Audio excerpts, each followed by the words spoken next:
Hi, welcome back. ഇന്നും ഒരു കുഞ്ഞു വ്ളോഗായിട്ടാണ് വന്നിട്ടുള്ളത്. ഇന്നത്തെ വ്ളോഗിൽ ഗ്ലോബൽ വില്ലേജിൽ പോയ കുറച്ച് വിശേഷങ്ങളും പിന്നെ ചക്ക വെച്ചിട്ടുള്ള ഒരു കുമ്പിളപ്പം ഒക്കെ ഇൻക്ലൂഡ് ചെയ്തിട്ടുള്ള ഒരു കുഞ്ഞു വീഡിയോ ആണ്. വീഡിയോയുടെ തുടക്കത്തിൽ തന്നെ കാണുന്നത് ഞാൻ ബാൽക്കണിയിൽ നമ്മൾ വിത്തിട്ട് മുളപ്പിച്ചെടുത്ത വെണ്ടയ്ക്കയുടെ ചെടിയാണ്. ഇതിൽ നിന്ന് അത്യാവശ്യം വെണ്ടയ്ക്കൊക്കെ ഉണ്ടായിരുന്നു. അത്യാവശ്യം എന്ന് പറഞ്ഞു കഴിഞ്ഞാൽ ഒരു 4-5 എണ്ണമൊക്കെ ഉണ്ടായിരുന്നു എക്സ്ട്രാ. പക്ഷേ ഞാൻ നാട്ടിൽ പോകുന്ന തിരക്കിൽ ഞാനതൊന്നും പറിച്ചെടുത്തില്ല. അപ്പോൾ അതെല്ലാം ഉണങ്ങിപ്പോയി. നല്ല വെയിലാണിപ്പോൾ ബാൽക്കണിയിൽ. അപ്പോൾ അതുകൊണ്ട് തന്നെ എല്ലാം ഉണങ്ങിപ്പോയിട്ടുണ്ടായിരുന്നു. ഇതൊക്കെ ഞാൻ ജസ്റ്റ് ഇങ്ങനെ തുറന്നു നോക്കിയപ്പോൾ ഇതിന്ന് ചെറിയ കുറച്ച് വിത്തുകളൊക്കെ കിട്ടി. അതൊക്കെ ഞാൻ എടുത്തു വെച്ചിട്ടുണ്ട്. ഇനി ഇതെല്ലാം ഉണ്ടാവുമെന്നൊന്നും അറിയില്ല. കുറച്ച് വിത്ത് ഞാൻ ജസ്റ്റ് ഒന്ന് വെറുതെ മണ്ണിൽ ഇട്ട് കൊടുത്തിട്ടുണ്ട്. കാരണം ഇനി ഇവിടെ ഭയങ്കര ചൂടാണ്. പിന്നെ എൻ്റെ ബാൽക്കണിയിലാണെന്നുണ്ടെങ്കിൽ നല്ല വെയിലും. അപ്പോൾ അതുകൊണ്ട് ഇനിയിപ്പോൾ ഇതൊക്കെ ഒന്ന് പുതിയ ചെടികൾ ഉണ്ടായി വരാൻ വേണ്ടിയിട്ട് നല്ല പണിയാണ്.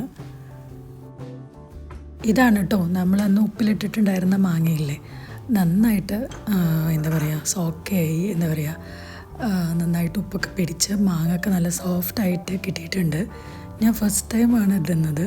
അപ്പോൾ അതുകൊണ്ട് തന്നെ ആ റെസിപ്പി ഞാൻ പറഞ്ഞില്ലായിരുന്നു, ഞാനൊരു യൂട്യൂബ് ചാനൽ നോക്കിയിട്ടാണ് ഞാനത് ചെയ്തത്. അപ്പോൾ ആർക്കെങ്കിലും റെസിപ്പി വേണമെന്നുണ്ടെങ്കിൽ ജസ്റ്റ് ഒന്ന് കമൻറ്റ് ചെയ്താൽ മതി.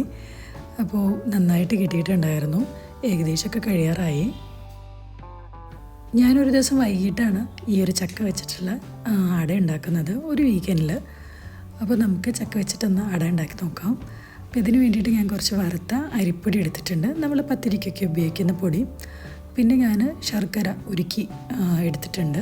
പിന്നെ അതുപോലെ ചക്ക വരട്ടിയതും, പിന്നെ കുറച്ചധികം തേങ്ങയും, പിന്നെ ചുക്കും, ഏലക്കായ, പിന്നെ ചെറിയ ജീരകം കൂടെ കുറച്ച് പഞ്ചസാരയും കൂടി ഇട്ടിട്ട് ഒന്ന് പൊടിച്ചെടുത്തതാണ്.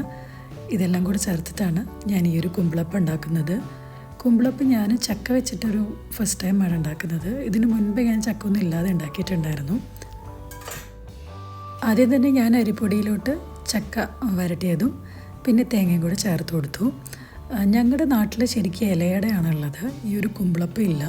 ഇത് ഞാനിവിടെ UAE വന്നതിന് ശേഷം ഫ്രണ്ട്സും ഒക്കെ ഉണ്ടാക്കുന്നത് കണ്ടിട്ടാണ് ഞാൻ ഉണ്ടാക്കാൻ വേണ്ടി സ്റ്റാർട്ട് ചെയ്തത്. അതുകൊണ്ട് തന്നെ ചിലപ്പോൾ ചില മിസ്റ്റേക്സൊക്കെ ഉണ്ടാകും. ഇനി ഞാനിതിലോട്ട് കുറച്ച് എന്താ പറയുക ചുക്കും, ഏലക്കായ, ചെറിയ ജീരകം ഇതെല്ലാം കൂടെ പൊടിച്ചെടുത്തതാണിത്. അത് കുറച്ച് ചേർത്ത് കൊടുക്കുന്നുണ്ട്, ഞാൻ ഫുള്ളായിട്ട് ചേർത്ത് കൊടുത്തിട്ടില്ല. അതിനുശേഷം ശർക്കര ഉരുക്കിയത്, ഇത് ഞാൻ ചെറിയ ചൂടോടു കൂടിയാണ് ചേർത്ത് കൊടുക്കുന്നത്. എന്നിട്ട് ഇതെല്ലാം ഞാൻ ആദ്യം ഒരു സ്പൂണൊക്കെ വെച്ചിട്ടൊന്ന് എന്താ പറയുക മിക്സ് ചെയ്ത് നോക്കി. പിന്നെ എനിക്ക് തോന്നി കൈ തന്നെയാണ് നല്ലതെന്ന്.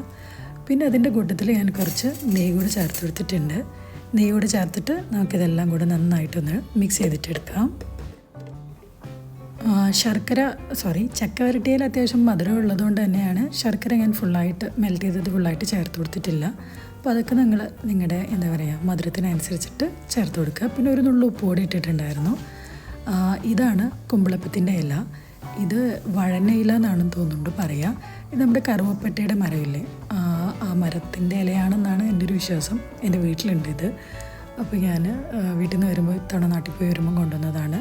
അത് നന്നായിട്ട് കഴുകിയിട്ട് നന്നായിട്ട് ടിഷ്യൂ വെച്ച് തുടച്ചെടുത്തിട്ടുണ്ട്. കാരണം ഇല ആയതുകൊണ്ട് തന്നെ നല്ല പൊടിയൊക്കെ ഉണ്ടായിരുന്നു. എന്നിട്ട് ഇതുപോലെ ഇങ്ങനെ കുമ്പിള് കുത്തിയിട്ട് അതിൻ്റെ ഈ ഒരു ഇലയുടെ അരിഞ്ഞിട്ടുള്ള ഭാഗം ഇങ്ങനെ ട്വിസ്റ്റ് ചെയ്തിട്ട് ഉള്ളിലോട്ട് വെച്ച് കൊടുക്കുക. കുറച്ച് ട്രിക്കിയാണ്, എന്തായാലും നമുക്ക് ചെയ്യാം.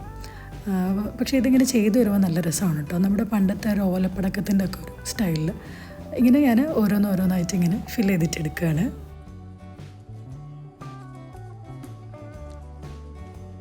എൻ്റെ കയ്യിലുള്ള ഇല പലതും പല വലുപ്പത്തിലുള്ളതാണ്.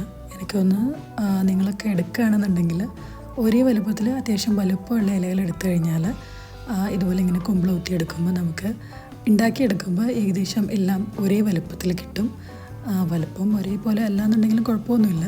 പക്ഷെ നമുക്കിങ്ങനെ പ്ലേറ്റൊക്കെ ചെയ്യുമ്പോൾ എല്ലാം ഒരേപോലെ ആകുമ്പോൾ കാണാൻ നല്ല ഭംഗിയായിരിക്കും. പിന്നെ കുറച്ച് വലിയ ഇലയാണ് കുമ്പിള് കുത്തിയെടുക്കാനും നമുക്ക് കുറച്ചുകൂടി ഈസി. ചെറുതാകുമ്പോൾ കുറച്ച് പണിയാണ്.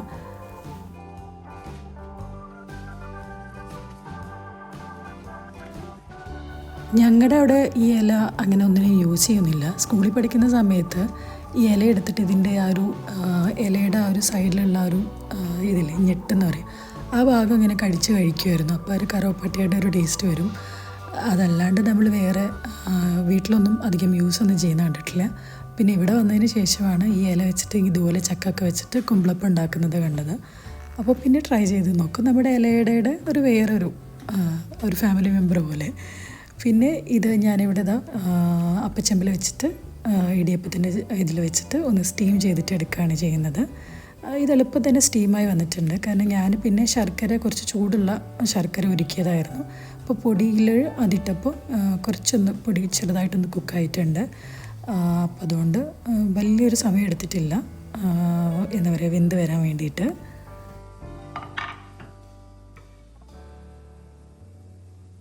ഈ ഇലയുടെ ടേസ്റ്റും കൂടെ ഈ ഒരു കുമ്പിളപ്പത്തിന് ഉണ്ടാകും. അതാണെന്ന് തോന്നുന്നുണ്ട് ഇതിൻ്റെ പ്രത്യേകത.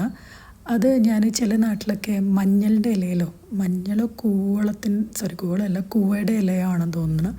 ഇതിലേതിലോ ഒരെണ്ണത്തിൻ്റെ ഇലയുടെ ഉണ്ടാക്കുന്നത് കണ്ടിട്ടുണ്ട്. ഞാനതൊരു തവണ കഴിച്ചിട്ടുണ്ട്. പക്ഷേ എനിക്ക് മഞ്ഞളുടെ ഇലയുടെ കുത്തിങ്ങനെ വന്നതുകൊണ്ട് എനിക്ക് നോർമൽ നമ്മൾ വാഴയിലയിൽ ഉണ്ടാക്കുന്ന അട കഴിക്കുന്ന അത്രയും ഒന്നും ഇഷ്ടപ്പെട്ടില്ല. പക്ഷേ ഇത് നല്ല ടേസ്റ്റ് ഉണ്ട് കേട്ടോ. അപ്പോൾ ഇത് ട്രൈ ചെയ്യാത്തവർ ഇപ്പോൾ ചക്കയൊക്കെ കിട്ടുന്ന സമയമല്ല, ഒന്ന് ട്രൈ ചെയ്ത് നോക്കണ്ടു.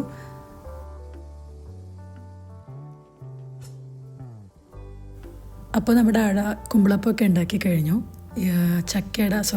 ഇലയട, കുമ്പിളപ്പം ഇതിൻ്റെയൊക്കെ കൂടെ പരിപ്പുവട, ഉള്ളിവട ഇതിൻ്റെയൊക്കെ കൂടെ എനിക്ക് കോമ്പിനേഷനായിട്ട് ഇഷ്ടം നമ്മുടെ സാധാരണ കട്ടൻ ചായയാണ്. അപ്പോൾ കുറച്ച് നമുക്ക് ചായ കൂടി ഉണ്ടാക്കാം. അപ്പോൾ ഞാനതിൽ കുറച്ച് ഏലക്കായ കൂടി ചേർക്കുന്നുണ്ട്. ഇവിടെ എൻ്റെ ചെറിയ മോള് കട്ടൻ ചായക്ക് ഓറഞ്ച് വാട്ടർ എന്നാണ് പറയുക. ഞാനൊരു തവണ വിചാരിച്ചു ഇവളത് എന്തായി പറയുന്നത്, പിന്നെയാണ് മനസ്സിലായത് ചായക്കാണ് പറയുന്നതെന്ന്. അപ്പോൾ നമുക്ക് കുറച്ച് ഓറഞ്ച് വാട്ടർ ഉണ്ടാക്കാം. ഞാനിവിടെ പൊടിയൊക്കെ ഇട്ടിട്ടുണ്ട്. ഇനി നമുക്ക് തിളച്ച് വരട്ടെ. അപ്പോൾ നമ്മുടെ ചായക്ക് ഏകദേശം റെഡി ആയിട്ടുണ്ട്. ഞാൻ ബാൽക്കണിയിൽ കൊണ്ടുപോയിട്ട് കുറച്ച് ഫോട്ടോസൊക്കെ ഒന്ന് എടുത്തു. ഇപ്പോൾ കുറേ ആയിട്ട് ഞാൻ അധികം റെസിപ്പി വീഡിയോസ് മാത്രമായിട്ട് അങ്ങനെ ചെയ്യാത്തതുകൊണ്ട് അങ്ങനെ ഫോട്ടോസൊന്നും ഫുഡിൻ്റെത് എടുക്കാറില്ല.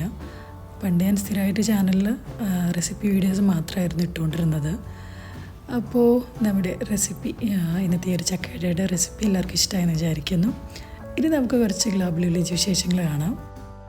ഗ്ലോബൽ വില്ലേജിൽ ഞാൻ ഇത്തവണ 2 തവണ പോയിട്ടുണ്ട്. രണ്ടും കൂടെ ഇൻക്ലൂഡ് ചെയ്തിട്ട് ഒരൊറ്റ വീഡിയോ ഇടാമെന്ന് വിചാരിച്ചിട്ടാണ് ഇങ്ങനെ ലേറ്റായി പോയത്. ആദ്യം പോയത് ഫ്രണ്ട്സിൻ്റെ കൂടെയാണ്. നമ്മൾ കുറേ തവണയായി ഇങ്ങനെ പ്ലാൻ ചെയ്യുന്നത്. പക്ഷേ ഇത്തവണ അൽഹംദുലില്ലാ പോകാൻ വേണ്ടി പറ്റി. ഒരു വീക്കെൻഡിൽ ഡിസംബറിലാണ് ഞാൻ അവരുടെ കൂടെ പോയത്. ഫ്രണ്ട്സിൻ്റെ കൂടെ പോകുമ്പോൾ തന്നെ മെയിനായിട്ട് നമ്മൾ എല്ലാവരും കൂടെ പുതിയ പുതിയ ഐറ്റംസൊക്കെ ഒന്ന് ട്രൈ ചെയ്യുക, ഫുഡ് ഐറ്റംസ് ട്രൈ ചെയ്യുക. പിന്നെ കുറച്ച് ഷോപ്പിങ്ങും കൂടെ ആയിരുന്നു. അപ്പോൾ ഈ ഒരു പവലിയനിൽ എന്താ പറയുക ലിച്ചി ഡ്രിങ്ക് ആയിരുന്നു, അടിപൊളിയായിരുന്നു. പിന്നെ നമ്മൾ ആഫ്രിക്കൻ പവലിയനിൽ പോയി. അത് കഴിഞ്ഞിട്ട് ഈ ഒരു മിസ്റ്റർ ബി, ഇവിടുത്തെ ബർഗർ അടിപൊളിയാണ്. പോകുന്നവർ ഇനിയിപ്പോൾ നാളെ കൂടെ ഉള്ളൂ, ട്രൈ ചെയ്തിട്ട് നോക്കുക. പിന്നെ ഇത് ഫ്ലോട്ടിംഗ് മാർക്കറ്റ്, അവിടുത്തെ ആ ഒരു സ്റ്റിക്കി മാംഗോ റൈസ് അതും ഭയങ്കര അടിപൊളിയായിരുന്നു. അതൊക്കെ കഴിഞ്ഞ് കുറേ നടന്ന് ക്ഷീണിച്ചപ്പോൾ നമ്മൾ ഈ ഒരു ബോട്ട് റൈഡ് എടുത്തു. അതും നല്ല അടിപൊളിയായിരുന്നു. ഒരു നിയർലി എനിക്കൊന്ന് ഹാഫ് അവർ ആണെന്ന് തോന്നുന്നുണ്ട്. നല്ല രസമുണ്ടായി. ഞാൻ ഇതുവരെ ഗ്ലോബൽ വില്ലേജിൽ വന്നിട്ട് ഈ ഒരു ബോട്ട് റൈഡ് എടുത്തിട്ടുണ്ടായിരുന്നില്ല. ഇത് ഫസ്റ്റ് ടൈമാണ്.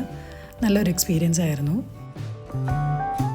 പിന്നെ ആസ് യൂഷ്വൽ നമ്മൾ എല്ലാ തവണയും വാങ്ങുന്ന ഈ ഒരു തായ് കോർണറിലെ ഈ ഒരു ഐസ്ക്രീം, ഇത് ഭയങ്കര ഇഷ്ടമാണ് നമുക്കെല്ലാവർക്കും.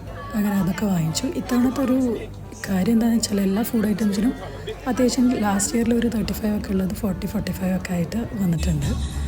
പക്ഷേ നമുക്ക് അത്യാവശ്യം ക്വാണ്ടിറ്റി ഉള്ളതുകൊണ്ട് കഴിക്കാം. അപ്പം അന്നത്തെ വീഡിയോ അത്രയേ ഉള്ളൂ.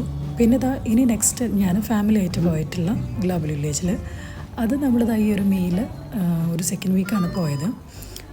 അതും ഈ പറഞ്ഞ പോലെ നമ്മളൊരു വോക്കിംഗ് ഡേ ആണ് പോയത്. പക്ഷേ വോക്കിംഗ് ഡേ ആയിട്ടും അത്യാവശ്യം നല്ല തിരക്കുണ്ടായിരുന്നു. ഫസ്റ്റ് തന്നെ ഇതൊരു ടർക്കിഷ് പവലിയനിലുള്ള സ്റ്റോളാണ്. ഇവിടെ എല്ലാ സാധനങ്ങൾക്കും നല്ല ഓഫേഴ്സ് ഉണ്ട്. പിന്നെ ഇത്തവണ ഞാൻ ഇവിടെ നിന്നൊന്നും ഒന്നും വാങ്ങിച്ചിട്ടില്ല. നോർമൽ വാങ്ങിക്കുന്ന പോലെ തന്നെ സോപ്പ് അതുപോലെയുള്ള സാധനങ്ങളൊക്കെയാണ് വാങ്ങിച്ചത്. അതല്ലാതെ ഇതുപോലെയുള്ള ക്രോക്കറി ഐറ്റംസും അങ്ങനത്തെ ഒന്നും ഇത്തവണ വാങ്ങിച്ചിട്ടില്ല. ഈ ചുറോസ് നമ്മൾ ഫ്രണ്ട്സായിട്ട് പോയപ്പോഴും വാങ്ങിച്ചിട്ടുണ്ടായിരുന്നു. നല്ല ടേസ്റ്റ് ഉണ്ടായിരുന്നു. അതുകൊണ്ട് തന്നെ ഇത്തവണ പോയപ്പോൾ വീണ്ടും ഒരു തവണ കൂടെ വാങ്ങിച്ചു. ഇത്തവണ എല്ലാ പവലിയൻസിലൊന്നും കയറിയിട്ടില്ല. അല്ലെങ്കിൽ എല്ലാത്തിലും ഞാൻ കയറി ഇറങ്ങാറുണ്ട്. ഇത്തവണ ആവശ്യമുള്ളത് മാത്രം കയറിയിട്ടേ ഉള്ളൂ. അപ്പോൾ അതുകൊണ്ട് തന്നെ കുറച്ച് സ്റ്റേജ് ഷോസൊക്കെ കണ്ടു. അത് കഴിഞ്ഞിട്ട് ആ സ്റ്റേജ് ഷോൻ്റെ തൊട്ടടുത്ത് ഉണ്ടായിരുന്നു ഈ ഡിപ്പിറ്റ് എന്ന് പറഞ്ഞിട്ടുള്ള ഈ ഒരു ബർഗർ. ഇത് നമ്മൾ ഫ്രണ്ട്സിൻ്റെ കൂടെ പോയ സമയത്ത് ഞാൻ കഴിച്ചിട്ടുണ്ടായിരുന്നില്ല. നമ്മൾ വേറെ കുറേ സാധനങ്ങൾ ട്രൈ ചെയ്തിട്ട് വയറ് ഫുള്ളായിപ്പോയി. അപ്പോൾ ഇതിൽ ഈ ചീസും പിന്നെ ഒരു ഡിപ്പും ഒക്കെ വന്നിട്ടുള്ള ഒരു ബർഗറാണ്. ഭയങ്കര അടിപൊളിയാണ്. പിന്നെ അത് കഴിഞ്ഞിട്ട് നമ്മൾ ജാപ്പനീസ് പവലിയനിൽ ഈ ഒരു മൂച്ചി ഐസ്ക്രീം ട്രൈ ചെയ്തു. ഇതും നല്ല ടേസ്റ്റ് ഉണ്ടായിരുന്നു. പിന്നെ അത് കഴിഞ്ഞിട്ട് നമ്മളെപ്പോഴും വാങ്ങിക്കുന്ന ഈ ഒരു തായ്ലൻഡിലെ ഐസ്ക്രീം അതും വീണ്ടും വാങ്ങിച്ചു. ഈ ഐസ്ക്രീം എന്ന് പറഞ്ഞു കഴിഞ്ഞാൽ ഇതിന് റേറ്റ് ഉണ്ടെന്നുണ്ടെങ്കിലും ലാസ്റ്റ് ഇയർ 35 ആയിരുന്നു. ഇത്തവണ എനിക്ക് തോന്നുന്നു 45 മറ്റോ ആണ്. പക്ഷേ അത്യാവശ്യം നമുക്ക് നന്നായിട്ട് ഒരു 3 പേർക്ക് നന്നായിട്ട് കഴിക്കാൻ പറ്റും. എന്നാലും 4 പേർക്കൊക്കെ സുഖമായിട്ട് കഴിക്കാൻ വേണ്ടി പറ്റുന്ന ക്വാണ്ടിറ്റി ഉണ്ട് ഈ ഒരു ടൈപ്പ് ഐസ്ക്രീംസ്. ഇത് ടേസ്റ്റ് ഉണ്ടോ എന്ന് വെച്ചാൽ ടേസ്റ്റൊക്കെ ഉണ്ട്. പിന്നെ നമുക്കിതാ ഈ ഒരു ഷേപ്പിലൊക്കെയാണ് ദുബായിലുള്ള ബിൽഡിങ്സിൻ്റെ ഷേപ്പിലുള്ള ഐസ്ക്രീംസ്. പിന്നെ ഇതാ ഇവിടുന്ന് കുറച്ച് ചെറിയ കമ്മൽ അങ്ങനത്തെ ഒക്കെ വാങ്ങിച്ചു. പിന്നെ ആഫ്രിക്കൻ പവലിയനിൽ കയറി. പിന്നെ അവിടെ കയറിയാൽ പിന്നെ അവർ കൈ കഴുകാതെ വിടില്ല. അപ്പോൾ അവിടുന്ന് ഞാൻ ഇത്തവണ ഒരു പുതിയ ഓയിൽ വാങ്ങിച്ചിട്ടുണ്ട്. അത് ഉപയോഗിച്ച് നോക്കിയിട്ട് നല്ലതാണെങ്കിൽ ഇൻഷാല്ലാ റിവ്യൂ പറയാം. പിന്നെ അവിടുന്ന് ഇതാ ഈ ഒരു ഡാൻസൊക്കെ ഉണ്ടായിരുന്നു. അപ്പോൾ അതൊക്കെ കണ്ടു. അത് കഴിഞ്ഞിട്ട് നെക്സ്റ്റ് ഞാൻ ഈ ഒരു ക്രോഫി എന്ന് പറഞ്ഞിട്ടുള്ള ക്രോസോൺസിൽ ഐസ്ക്രീം ഫിൽ ചെയ്തിട്ടുള്ള ഈ ഒരു ഐറ്റം വാങ്ങിച്ചു. ഇതും ഞാൻ ഡിസംബറിൽ പോയ സമയത്ത് വാങ്ങിക്കണമെന്ന് വിചാരിച്ചിട്ടുണ്ടായിരുന്നു. പക്ഷെ അന്ന് വേറെ കുറേ സാധനങ്ങൾ ട്രൈ ചെയ്തതുകൊണ്ട് നമുക്ക് ഇതും കൂടെ ട്രൈ ചെയ്തിട്ടില്ല. അപ്പോൾ അന്ന് ട്രൈ ചെയ്ത കുറച്ച് ഐറ്റംസാണ് ഞാൻ ഇന്ന് ട്രൈ ചെയ്തത്. ഇത് അടിപൊളി സാധനമാണ്. പിന്നെ ഇതൊക്കെ മധുരം ഇഷ്ടപ്പെടുന്നവരൊക്കെ ആയിരിക്കും. പിന്നെ ഒരാൾക്ക് ഒറ്റയ്ക്ക് കഴിക്കാനൊന്നും പറ്റില്ല. ഒരു 2-3 പേർക്കൊക്കെ സുഖമായിട്ട് നമുക്ക് ഷെയർ ചെയ്തിട്ട് കഴിക്കാം. വലിയ ഇഷ്ടമില്ലാത്തൊരു സാധനമാണിത്. Baked potato, Turkish baked potato. ഇത് ഹസ്ബൻഡും മൂത്ത ആൾക്കൊക്കെ ഭയങ്കര ഇഷ്ടമാണ്. എനിക്കിത് വലിയൊരു ഇഷ്ടമൊന്നുമില്ല. പിന്നെ നമ്മൾ കുറേ മധുരം കഴിച്ച് കഴിഞ്ഞാൽ ഒരു എരിവ് കഴിക്കാൻ തോന്നില്ല. അങ്ങനെ കഴിക്കാൻ വേണ്ടി പറ്റും. അത് കഴിഞ്ഞിട്ട് ഞാൻ തായ്ലൻഡ് പവലിയൻ എന്നാണ് സാധാരണ ഇങ്ങനെ നമ്മുടെ നൈറ്റ് വെയേഴ്സൊക്കെ വാങ്ങാറ്. അപ്പോൾ ഇത്തവണ ഞാൻ വരുന്ന എൻട്രൻസിൽ തന്നെ ഒരു മീ 20 എന്ന് പറഞ്ഞിട്ട് ഒരു ജസ്റ്റ് ഒരു ഷോപ്പ് ഉണ്ടായിരുന്നു. ഒരു പവലിയൻ്റെ ഉള്ളിലൊന്നുമല്ല, അല്ലാതെ തന്നെ സെപ്പറേറ്റ്. ഈ ഒരു പജാമ ഞാൻ അവിടെ നിന്ന് വാങ്ങിച്ചു. നല്ല കോട്ടൺ ആണ്. നന്നായിട്ട് നമുക്ക് ഈ ഒരു ടൈമിൽ ഇടാൻ വേണ്ടി പറ്റും. അവിടെ കുറേ പീസസ് ഉണ്ട്. 100 ദിർഹത്തിന് 3 പീസസൊക്കെ വെച്ചിട്ട്. പിന്നെ കുറച്ച് അങ്ങനത്തെ സാധനങ്ങളൊക്കെയാണ് വാങ്ങിച്ചത്. അപ്പോൾ ഇതൊക്കെയായിരുന്നു ഗ്ലോബൽ വില്ലേജിലെ വിശേഷങ്ങൾ. അപ്പോൾ ഈ വീഡിയോയിൽ ഇത്രയൊക്കെ ഉള്ളൂ. എല്ലാവർക്കും വീഡിയോ ഇഷ്ടമായെന്ന് വിചാരിക്കുന്നു. വീഡിയോ ഇഷ്ടമായിട്ടുണ്ടെങ്കിൽ തീർച്ചയായിട്ടും ലൈക്ക് ചെയ്യുക. അതുപോലെ നിങ്ങളുടെ ഫീഡ്ബാക്സൊക്കെ കമൻറ്റ് ബോക്സിലൂടെ അറിയിക്കുക. അപ്പോൾ ഇൻഷാല്ലാ പുതിയൊരു വീഡിയോ ആയിട്ട് വരുന്നവരേക്കും ബൈ.